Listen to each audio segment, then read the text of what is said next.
Hi, I'm MJ from Intel. In this video, we will take a deep dive into the architecture of the pipeline stage.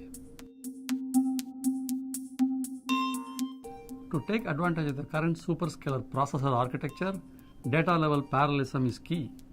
I'm sure you will agree that with only one packet at hand, you hardly can exercise any parallelism.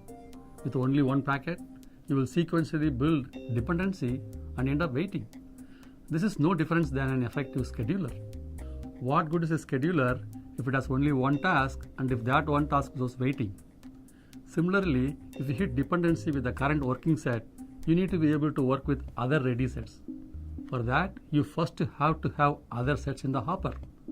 To ensure you will have multiple ready sets, you want to go and get a bunch of packets in the input queue.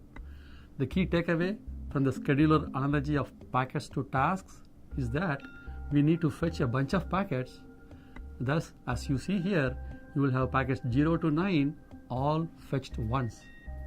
Not only have you achieved parallelism with potentially many working sets, as a very important byproduct, you also have achieved amortization of the overhead of I/O across multiple packets. So, it has a double benefit. Same as a scheduler, here packet pipeline keeps going until it gets to waiting or dependency condition. What is that here? Need for data from memory can be considered that heavyweight hammer. So how do you avoid waiting and thirsting for data? Let's demonstrate with the analogy of the drinking dinosaur. Assume in the case of the dinosaur, for water to get from its mouth to its stomach, it would take 20 minutes. In this case, the 20 minutes can be referred to as stall.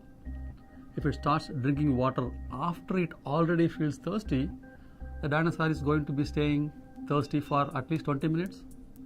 What's the best way to keep the dinosaur from getting thirsty at all? You have to plan ahead. The dinosaur should start drinking water 20 minutes before it starts getting thirsty.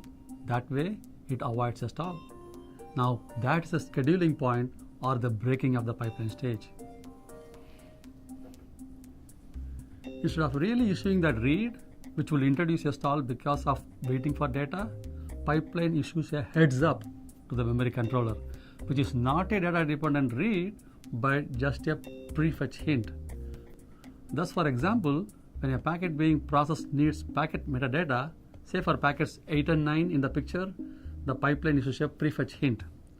Instead of waiting, it now switches to another working set, say packet 2 and 3, for which it has already issued similar prefetch, say hint for table lookup or bucket. Since it has already primed the pipe for packets 2 and 3, now that data had taken time to travel while processing for packets 8 and 9 were going on. Now after switching to the new working set, packets 2 and 3, it issues a real read, thus getting data without waiting. Thanks for watching. To learn more about the DPDK packet framework, follow the links provided and do remember to like this video and subscribe.